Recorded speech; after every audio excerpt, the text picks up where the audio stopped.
আমি পুনরায় প্রাণ ফিরে পেয়েছি। হয়তো আমার বক্তব্যের মাধ্যমে আল্লাহ রব্বুল আলামিন আপনার সঙ্গীদের কিছু শিক্ষা দিতে চান। এর পাশাপাশি হয়তোবা আপনারা জানতে পারবেন কিভাবে নিজের জীবনকে অতিবাহিত করা উচিত।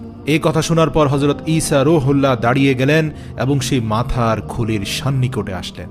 তার অন্যান্য সঙ্গীরা নিরাপদ দূরত্বে দাঁড়িয়ে থাকল।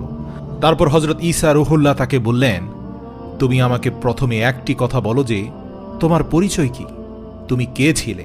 তখন সে মাথার খুলি উত্তর দিল, আমি এই পৃথিবীর বুকে একজন বাদশাহ ছিলাম। তারপর হযরত ঈসা আলাইহিস সালাম জিজ্ঞেস করলেন, তুমি এই পৃথিবীতে কত সময় ধরে জীবিত ছিলে? তখন সে বাদশাহ জবাব দিল, আমি এই পৃথিবীতে 1000 বছর পর্যন্ত জীবিত ছিলাম। আমি শতাধিক সন্তানের পিতা ছিলাম।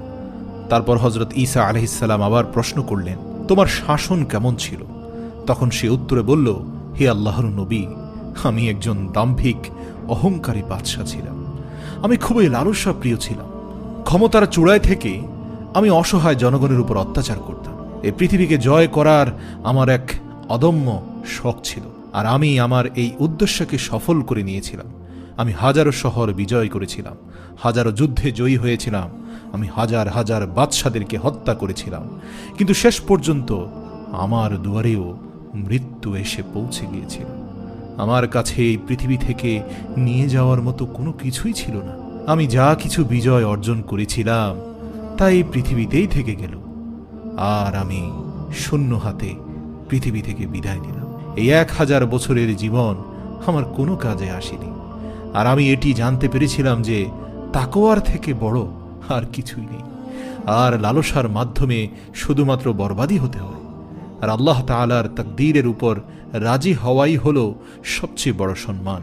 যদিও আল্লাহ তাআলা প্রত্যেককেই তার চেষ্টা অনুযায়ী ফল দান করেন, সেটা সেই ব্যক্তি যে কোনো উদ্দেশ্যেই করে থাকুক না কেন।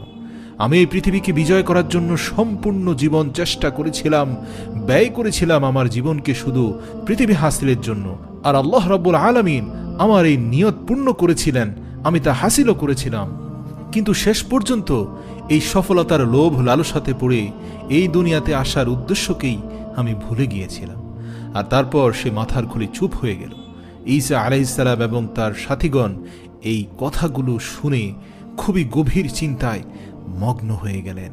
আর তারা বুঝতে পারল চিরন্তন সত্য হচ্ছে এই পৃথিবীতে হৃদয় লাগানোর কোনো দরকার নেই। এটি ক্ষণস্থায়ী দুনিয়া, এখানে যে জন্মগ্রহণ করেছে তার মৃত্যুবরণ অবধারিত। অযথা জীবনকে কেন এই পৃথিবীর লোভ লালসা